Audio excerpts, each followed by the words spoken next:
ಏನಿದೆ ಅಂತ. ಈ ದ್ರೌಪದಿ ಅಡಿಯಲ್ಲಿ ಏನೇನೆಲ್ಲ ಏನೇನೆಲ್ಲ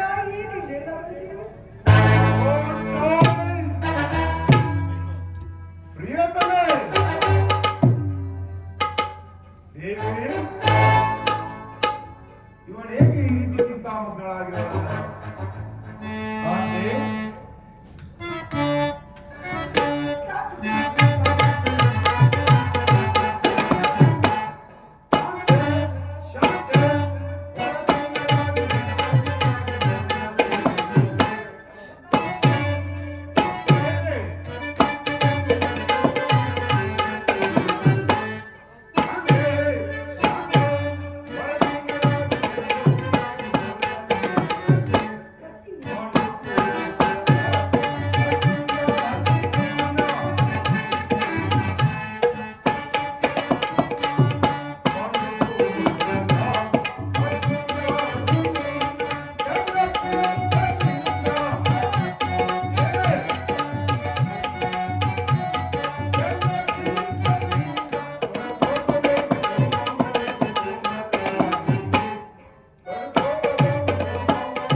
ಏನಾಯಿತು?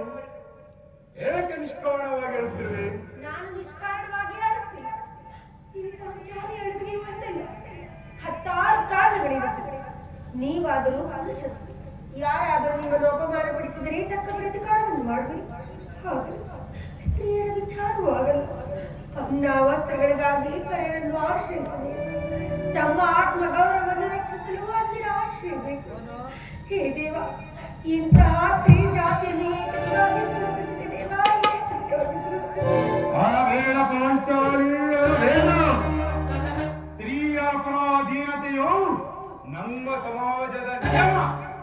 ಅದು ಅಲ್ಲದೆ ಭಗವದ್ ಋಷಿಗಳ ಆಜ್ಞೆ. ಕಟ್ಟಿಕೊಂಡ ಧರ್ಮಪತ್ನಿಯನ್ನು ಜೂಜಿನಲ್ಲಿ ಪಣವಾಗಿಡುವಂತೆ ಋಷಿಗಳು ಆಜ್ಞೆ ಮಾಡಿದರಲ್ಲವೇ? ಪತಿಗಳು ಸ್ಮಾರ್ಟ್ ಪಡೆಯಬೇಕು ನಿಮ್ಮಂತಹ ಪತಿಗಳು. ಅಣ್ಣನ ಒಂದು ದಿನದ ಅವಿವೇಕತನದಿಂದಾದ ನಿಂದನೆಯು ನಮ್ಮನ್ನು ಸಾಯುವವರೆಗೂ ಬಿಟ್ಟಿದ್ದಲ್ಲ. ಅಣ್ಣನ ಅಪರಾಧಗಳನ್ನು ಕ್ಷಮಿಸುವಂತೆ ಈ ಹಿಂದೆ ನಿನ್ನನ್ನು ಎಷ್ಟೋ ಬಾರಿ ಕೇಳಿಕೊಂಡಿದ್ದೆ. ಆದದ್ದು ಹಾಗೆ ಹೋಯಿತು, ಅದನ್ನು ಮರೆತು ಬಿಡು. ನೀನು ಈ ರೀತಿ ಚಿಂತಿಸಲು ಕಾರಣವೇನು? ತಿಳಿಸುವುದಿಲ್ಲ, ಆದರೆ ಅದರಿಂದ ಆಗುವ ಪ್ರಯೋಜನವಾದರೂ ಏನು?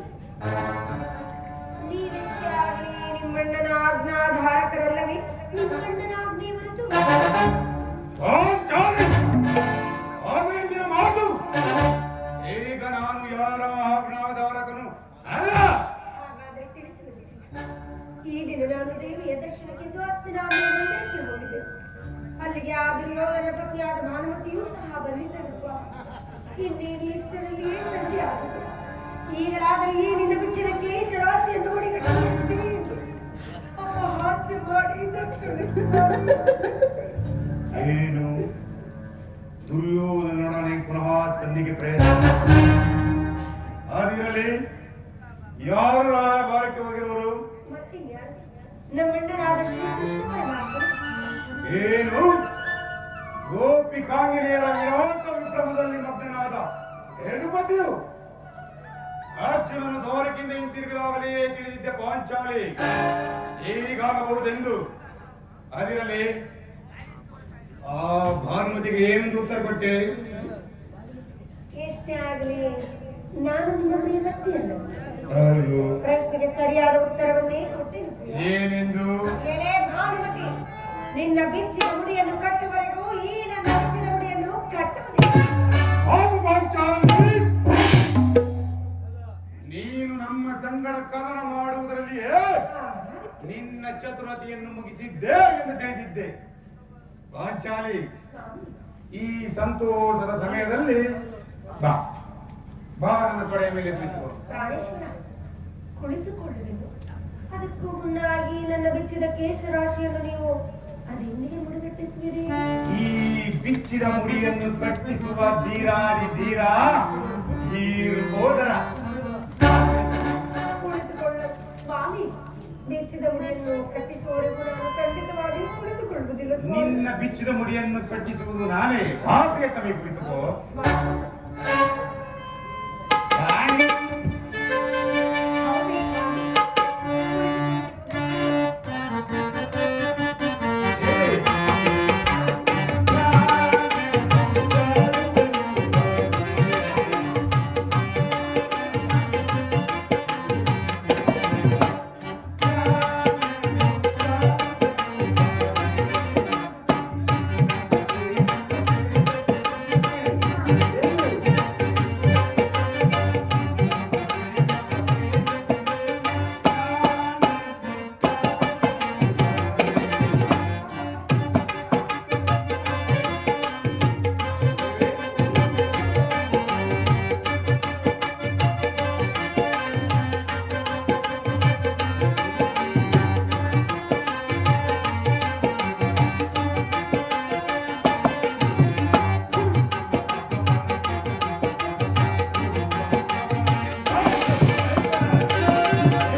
ನಿನಗೆ ತಿಳಿಯದೆ ಸ್ವಾಮಿ, ಖಂಡಿತವಾಗಿಯೂ ತಿಳಿದಿದೆ.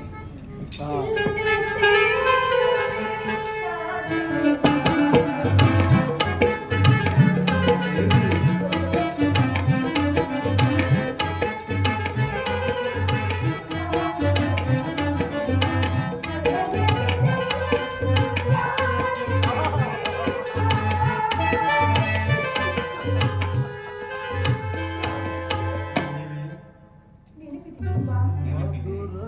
ಹಿಂದೆ ಒಂದು ದಿನ ಈ ನನ್ನ ಬಿಚ್ಚಿದ ಕೇಶ ರಾಶಿಯನ್ನು ಕಂಡು ಕುರುಪುರಾಂತ ಎಂದು ಸಂಭವಿಸಿ ಈ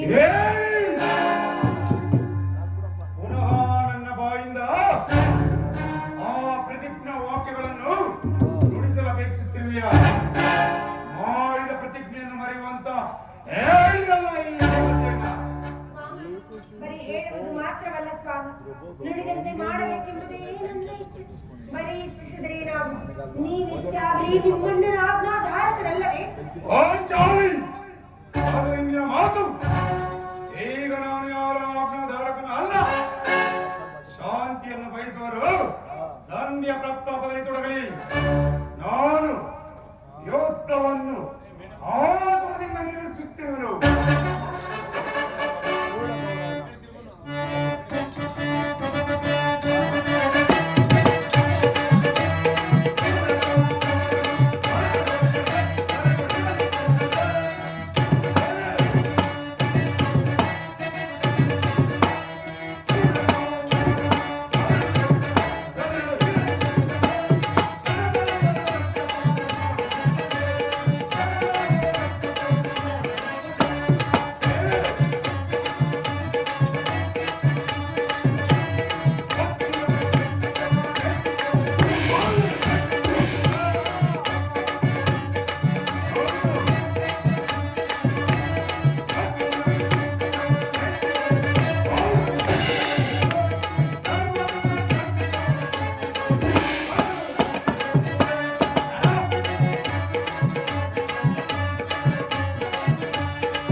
ಆತನನ್ನು ಸಮಾಧಾನ ಪಡಿಸಲು ನಿನ್ನ ಹೊರತು ಮತ್ತಾರು ಶಕ್ತರಲ್ಲ.